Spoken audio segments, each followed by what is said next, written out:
জনাব তারেক রহমানের সমর্থনে আজকের এই জনসভার সম্মানিত সভাপতি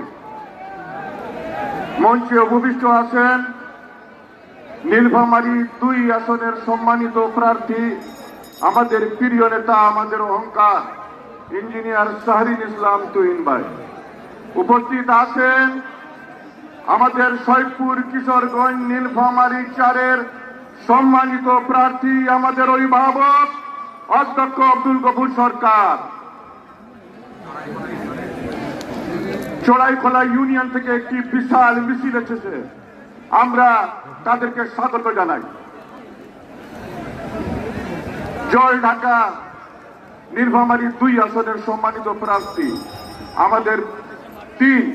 আমাদের প্রিয় নেতা সৈয়দ আলী ভাই আছেন, আমাদের জোট সঙ্গী নীলফামারী 1 আসনের সম্মানিত প্রার্থী, খেজুর মার্কার গাছের সমর্থিত প্রার্থী মঞ্জুর ইসলাম আফেন্দি সাহেব আছেন। আমার তৌহিদি জনতা নীলফামারী সৈয়দপুর বিভিন্ন অঞ্চল থেকে আগত ধানের শীষের প্রার্থীর সমর্থনে তৌহিদি জনতা, আমার সাধারণ জনতা, সবাইকে আসসালামু আলাইকুম ওয়া রাহমাতুল্লাহি ওয়া বারাকাতুহু।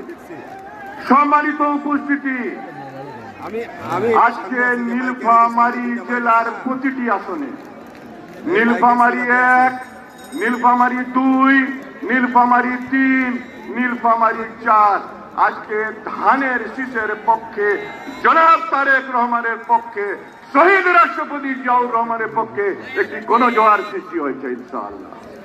সৈয়দপুর থেকে হাজার হাজার জনতা অধ্যক্ষ আব্দুল গফুর সরকারের নেতৃত্বে আজকের এই জনসভাকে সফল করার জন্য আমার প্রিয় নেতা জনাব তারেক রহমানের বক্তব্য শোনার জন্য আজকে আমরা উপস্থিত হয়েছি। কথা একটাই, যত ষড়যন্ত্র হোক না কেন, আন্তর্জাতিক জাতীয় পর্যায়ে যতই ষড়যন্ত্র হোক না কেন, মাঠের একজন কর্মী হিসাবে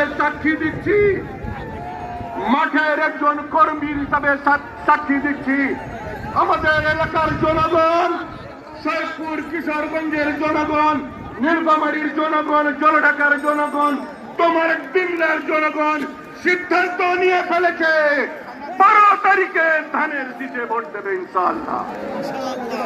আজকের এই সভা থেকে আমাদের প্রিয় নেতা জনাব তারেক রহমান নীলফামারীতে পদার্পণ করেছেন, কিছুক্ষণের মধ্যেই তিনি আজকে মঞ্চে আসবেন। আমরা আশা করি তার এই আশাটা, তার এই নীলফামারী জেলায় পদার্পণ আমাদের উৎসাহ